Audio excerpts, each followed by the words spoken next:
So my name is Dallis Bucks. I have a sobriety date of January 27, 2020. I have a sponsor, I have a home group, and I have a commitment in that home group. What a commitment is, what a home group is like a designated meeting that you go to every single week.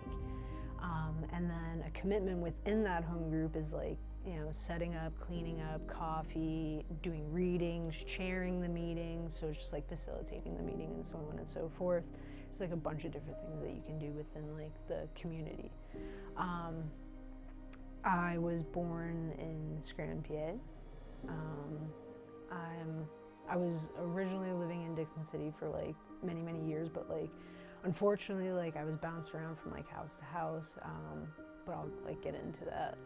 I'm currently living in Columbia, PA. It's in Lancaster County. I do Alcoholics Anonymous. I do the 12 steps. I've been through the 12 steps, and I have the honor and privilege of taking other women through the program. I was a product of a rehab romance. My parents met in rehabs like many moons ago. They both end up AMAing, and then like a week later they end up at another facility, but like the same facility, and they think it's fate, because like everybody's trying to get that hit in rehab, that next thing that feels as close to a high as physically possible, and 9 out of 10 times that's like food and sex. Any type of attention, all for it, So they met in rehab. My mom, she suffered from alcoholism. My dad also suffered from alcoholism. And when I say alcoholism, like that's also like drugs and alcohol. Because honestly, like what it is, it's just a spiritual malady that we suffer from. We have a spiritual malady contingent upon our daily reprieve. So like I have to continuously every single day, I have to focus on my spiritual condition, because if I am not spiritually fit, I am not okay. My character defects are coming out tenfold all the time. So my mom was like dual diagnosis, but back in the day, they didn't do mental health within treatment facilities. They just thought it was drugs were the problem and that was it. But no, it goes so much deeper than that, because honestly, the drugs aren't the problem is you. But they didn't really practice that kind of thing back then. So my mom also suffered from a lot of mental health issues. My dad, not so much. And that's okay, because that's like who we were, but like when we change, like we change for the better. Especially if you give like 100% like to your program. Like that's what's going to change you in so many different ways.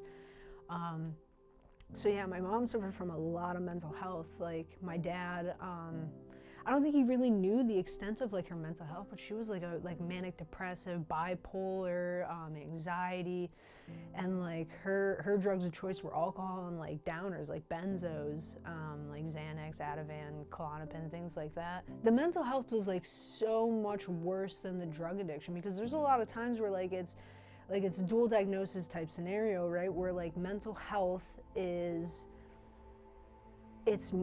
like the primary, right? So like if you can get like the mental health under control, the drug addiction can follow. But a lot of the times it's like substance abuse disorder as the primary, but it's not. My mom was definitely mental health through and through. There was so many days where like this woman could not get off the couch, and she was like trying to live a sober life, but like her mental health was not allowing her. So she was what we would consider to be a dry drunk, somebody who's not doing any type of step work, and character defects are just full blown. My dad, he would like travel, because he was like in the wallpaper and painters union back in the day, and he was like working a program at this point, and my mom was not, and like my mom was left with me at home, but the mental health was so intense that like my mom couldn't take care of me, so she would send me out to the neighbor's house, and then like a day or two before my dad would come back, she would like bring me back, as if like I was there the whole entire time. My dad had no idea for a while. He had no idea. And then like my mom would like get to these like points, she would start drinking, right? And like she was like a binge drinker. and she would like pawn her wedding ring or like sell things that like my dad got for him. My dad would get so upset over these things, and like my dad by any means was not a perfect man, but like I've seen him grip her up like 2 times because she would do these things that like an alcoholic would do. We as alcoholics, we have no remorse in that moment in time, and probably not even afterwards either, because we're numbing the emotions and the thoughts with a substance. So this was going on for a couple years, and like my mom's fighting. She's like, you're never home. I can't take care of her. Like she's too much.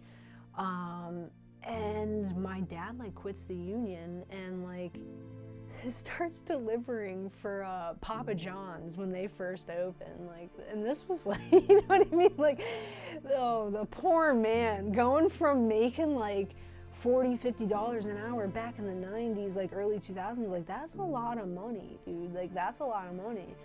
And he goes from doing that to delivering pizza. That poor man was miserable. And it was almost like she fed off that kind of thing.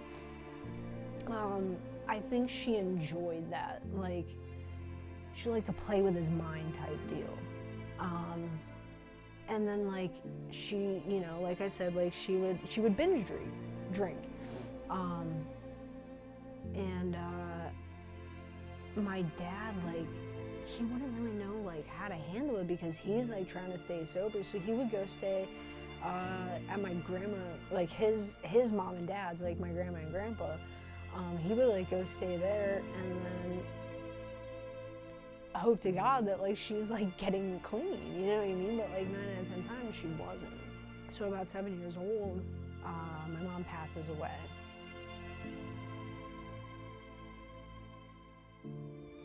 And my dad's a wreck, you know, he just lost the woman that he absolutely loved. He lost his way, you know, he lost faith in the program, lost faith in his higher power, and lost faith in himself. And he started getting loaded.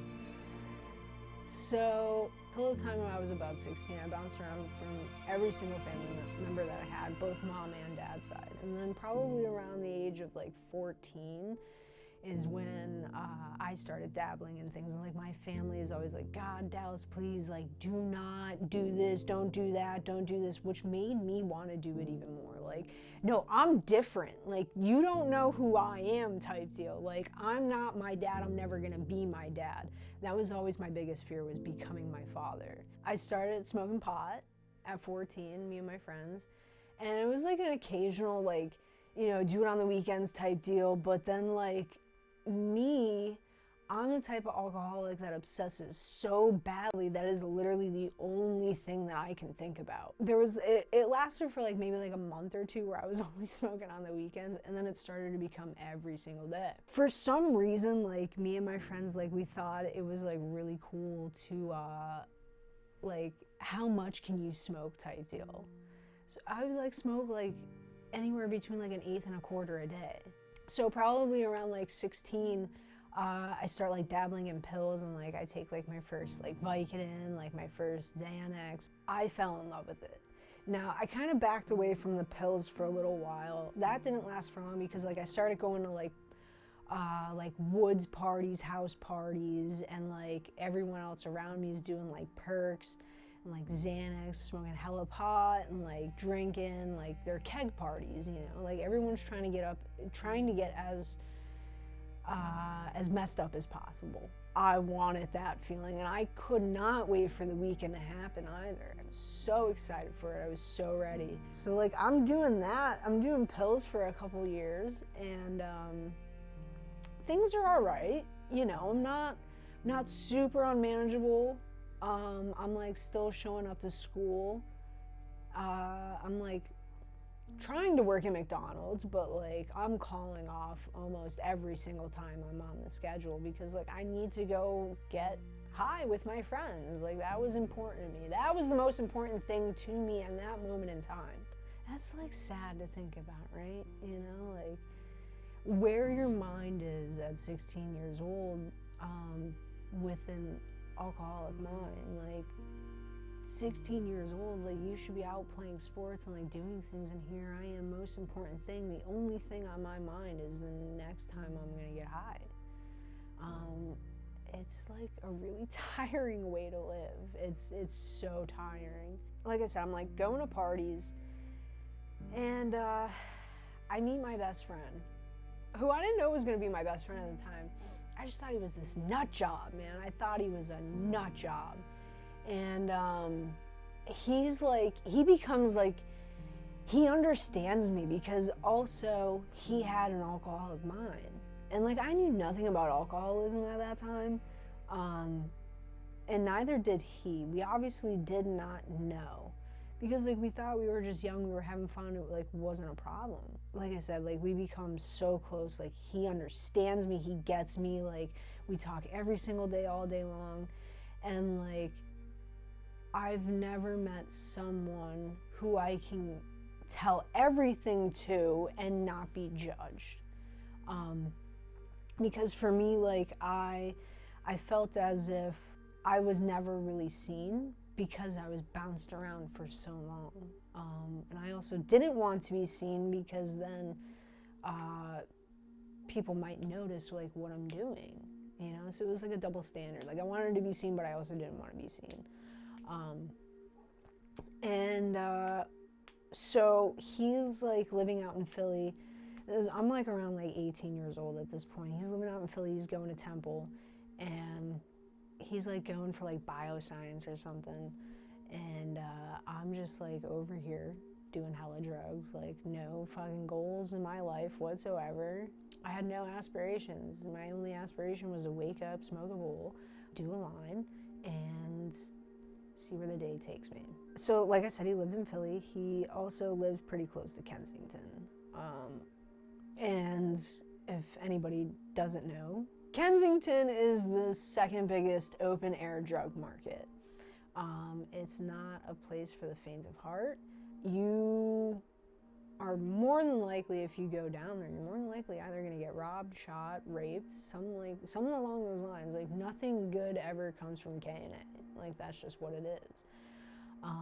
But he was like copping dope down there. And I didn't know at the time, you know, because like, here I am, I'm like doing pills and I'm like doing this, that, and the third, but like, I'm still sitting here saying, well, I'm never gonna be my father because like, my dad was a heroin addict and an alcoholic, but I'm never gonna be my father. And then he ends up going to treatment because like, he's obviously not okay. And he gets out and we hang out.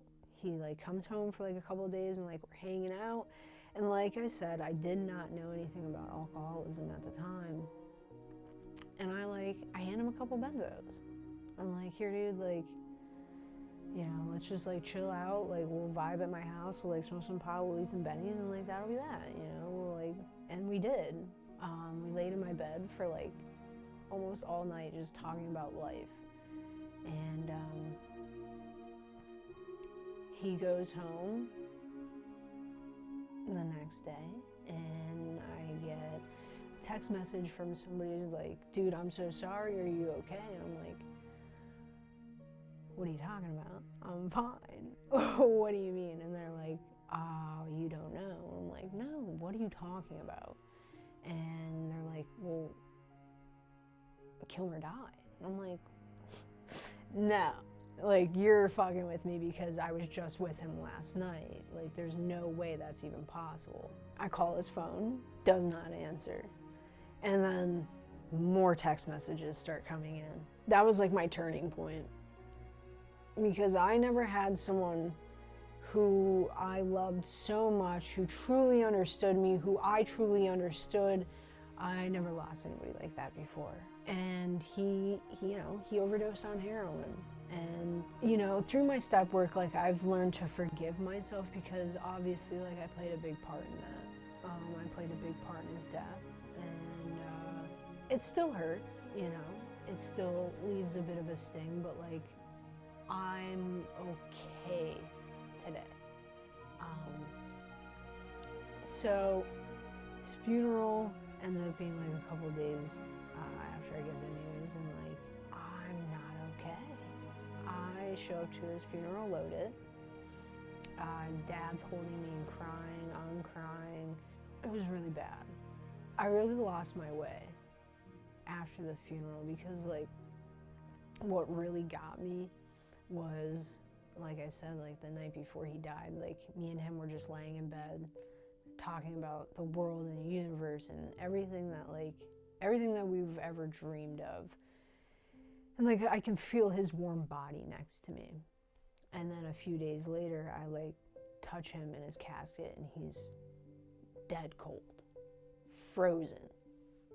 And that really messed me up. I have not been to a funeral since. I don't know if I can like bring myself to do it. So I start doing heroin, man. You know, I would like to say like that was like my worst run ever, but it wasn't.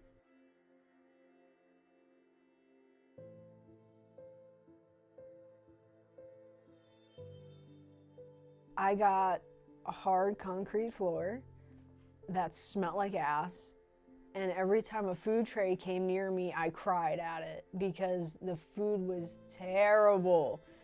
Terrible. It was so bad. But about like day 4, like I remember I woke up the one morning and I kind of blacked out. Like I don't remember this happening. Like I don't remember if it was like a dream and it was like a lucid dream or if I was like literally hallucinating. Somehow I got this idea in my head. I was like, they're gonna forget about me. I'm gonna be one of those that's stuck in this jail cell. They're gonna completely forget about me. I'm not even on anyone's records. My lawyer was just here. He said, I have court. You need to come get me right now. And I'm losing my mind in this cell. I'm like crying my eyes out. I'm bleeding everywhere, blood's everywhere. And they pull me out of the cell and they're like, are you okay? And they're like looking at me like they're real concerned. I'm like, I need you to know that my lawyer was here and he said I have court in an hour and you guys aren't doing anything. They did do something that day. They put me in the psych ward, in the turtle suit, in a camera cell, butt naked. And I stayed that way for another week until I went to court.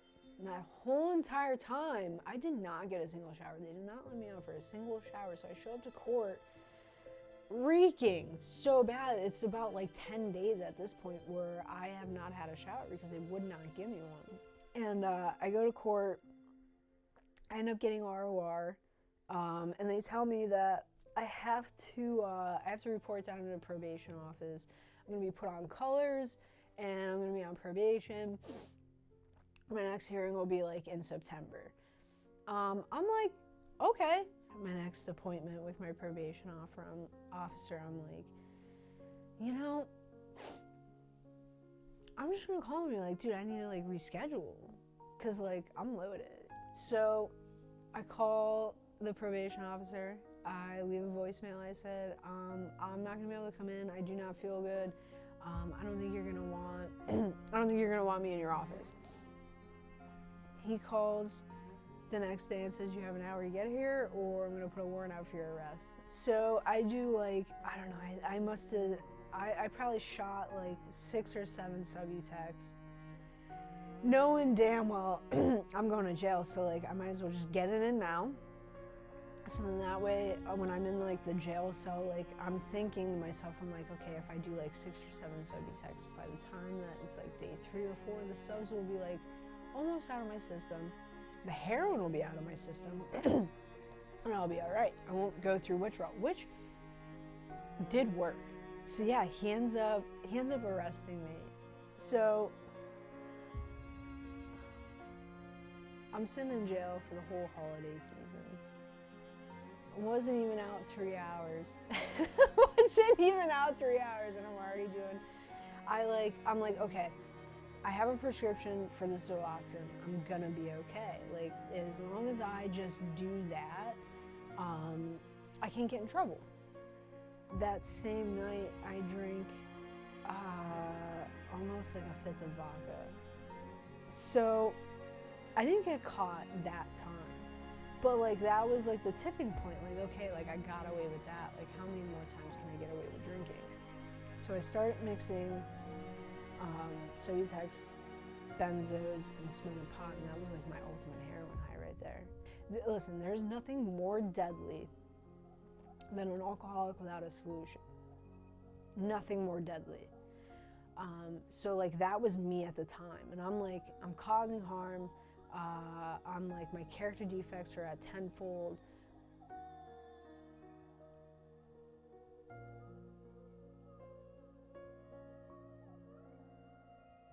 It starts becoming like mentally abusive. Then it was emotionally abusive. And then it turned physically abusive. And at this point, like I am made to believe that I am the dirt on the ground. Like I'm not even worth that. Like it's sickening where my mind went to when I was with her. Finally, like we break up after it starts getting like physically abusive. And I remember the one time I like moved out of there. I was like getting my stuff. Like she had me come over like late at night after like working like a 12-hour shift. And I, you know, like I said, I was eating benzos behind her back. I was like there for like an hour or two. Like we're sitting there talking. She's blaming me. I'm a piece of shit. This, that, and the third. And I go home. I like drive home and like I get in my parking lot, like, because I had moved back in with my dad at this point, and like I get in the parking lot, I'm sitting in my car, and I must have fell asleep. I wake up to her ripping me out of the car, screaming at me. It's like 2 o'clock in the morning. She's like, how dare you make me care about you? Because I didn't text her when I got home, so she thought something happened, so she left the house to come find me. Like, you were just calling me like the scummiest things that could ever possibly come out of somebody's mouth, but how dare I make you care about me?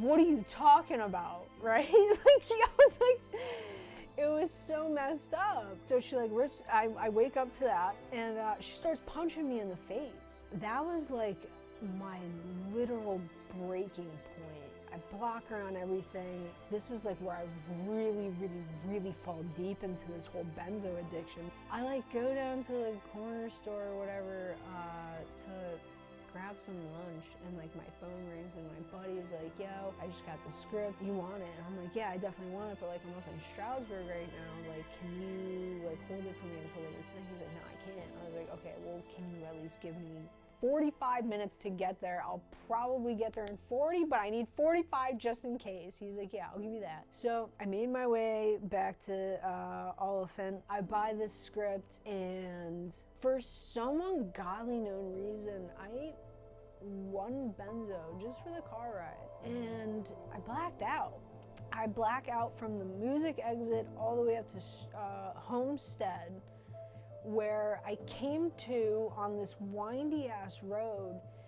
I can't fucking do this anymore. And I see a guardrail, and I try to throw myself off this cliff. Yeah, I was so miserable. But there was like something obviously did not want me to die that day, because my car lodged on this big bouldery rock, and the guardrail also. So if it wasn't for the rock, the guardrail probably maybe would have stopped me. I don't know.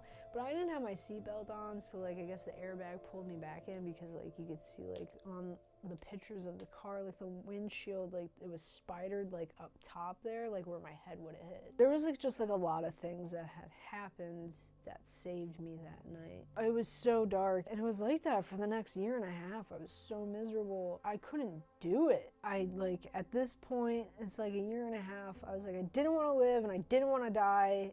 Vicious benzo habit. I'm like trading and selling my subs. I'm like over snorting them, and I'm smoking hella pot. I don't want to live like this anymore. I didn't know what I need help meant, because like in like the Scranton area, like there's not like a lot of resources like there are in Lancaster. So I knew nothing about alcoholism, and I didn't know what help meant.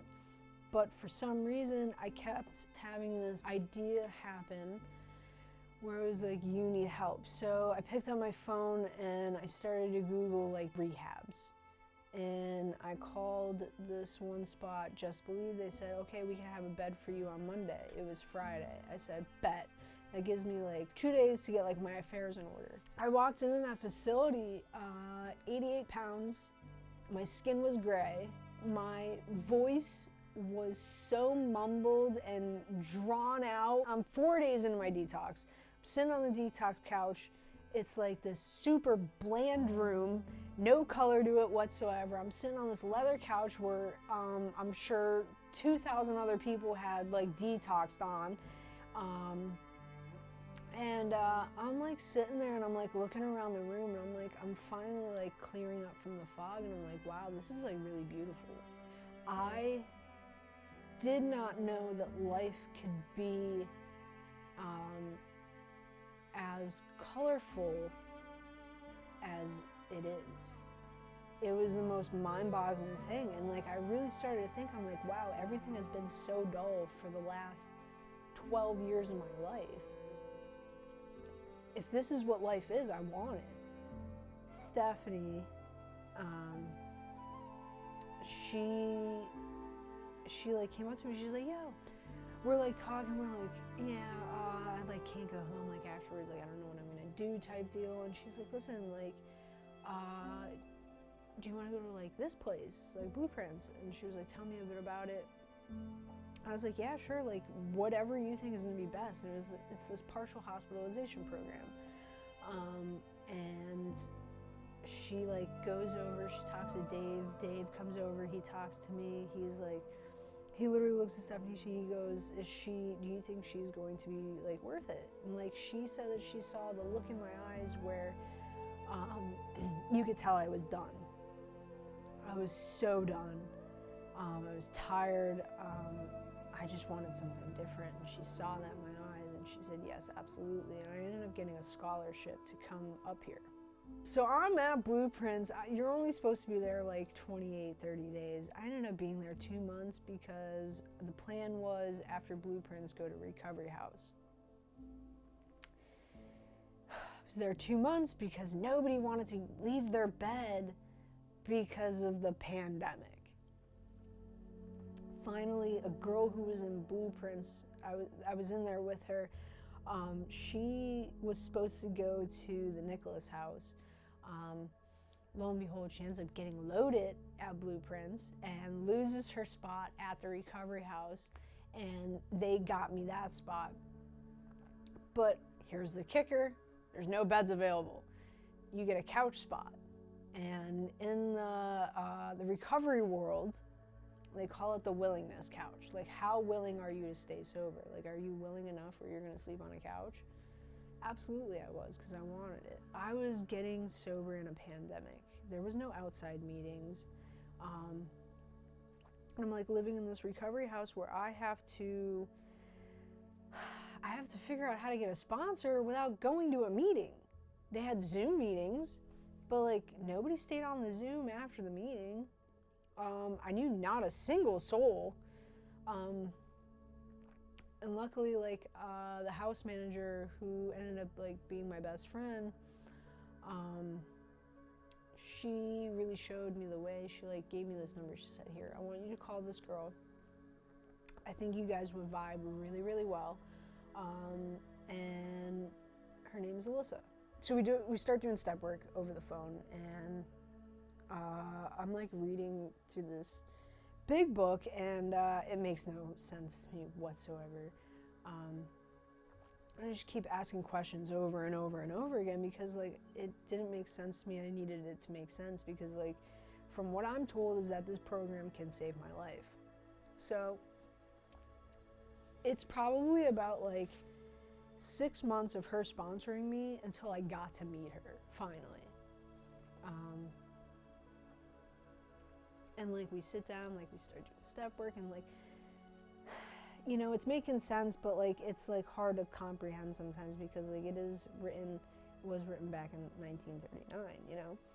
I like finally start to get to experience like outside meetings. I get to start meeting people in the community. I start making friends outside of the house, and I'm like, finally I'm starting to get to like work a job and stuff because like the pandemic's like calming down, like things are opening up again, and Things are going like really good. Well, I'm on step 8 and 9, and I have to like go make amends. So like I come up to, I come up to Dixon City and I start making amends to like my family members, financial amends, and I got to like make this like really good one with my dad. And it's like crazy like how my higher power works, right? Because like I go home, I make these amends, literally 3 weeks later, like my dad dies. I'm like putting the man on hospice, and the next day he's like dying in the hospital when I'm like walking in the room, but like God saw fit for me to make my amends before that happened. It was like a really beautiful experience. My sponsor like makes me get a sponsee of my own to like hold me accountable, and like that girl saved my life, man. Like helping another individual, one addict helping another like in the program, like that's like the big part of it. That's like step 12, She really helps me as I'm helping her, and she doesn't even know that she's helping me at this time either.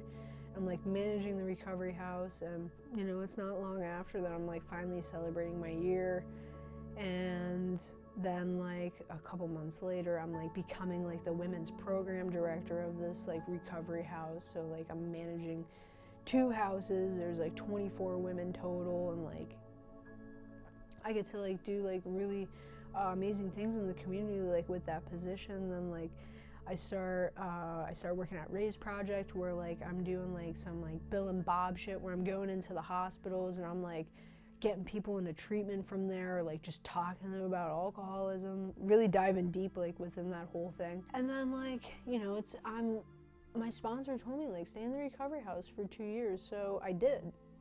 And I finally just moved out. I got a house with one of my really good friends in the program. I have a new job. I'm working as like a clinical aide for retreat. I have like this like really shoddy like Hyundai Azera that I like to call the boat, because the thing is literally a friggin' boat, man. Trying to parallel park that thing in Lancaster City is not easy by any means. And it's an '06 with a broken like side like mirror. Like I got 2 door handles like missing, but you know what? I'm like so proud of that car. Because like I worked really hard for that. Like I spent a whole year walking around the city, going to my job, walk to meetings. Like I did 5 meetings a week and I walked to meetings. So I'd walk to work, from work, get home, eat something, maybe get in the shower, change, walk to a meeting, and then walk home. And I did that, and that was like a really humbling experience for me. It helps me to be grateful for the piece of shit car that I have today. I'm like so grateful for the peace and calm that my house provides, because living in a recovery house is the most rambunctious, chaotic thing you will experience in like sobriety, honestly. But it's like some of the most amazing relationships that you'll build within that too. So like I have a car, I have a house, I have a job, I have really amazing friends. I have a relationship with a higher power. If you're struggling, like just reach out. Like you'd be surprised how many people in a room can be going through or have gone through the same exact thing as you. If there's ever a moment in time where you feel weak, reach out. And if you need someone to see you, I see you.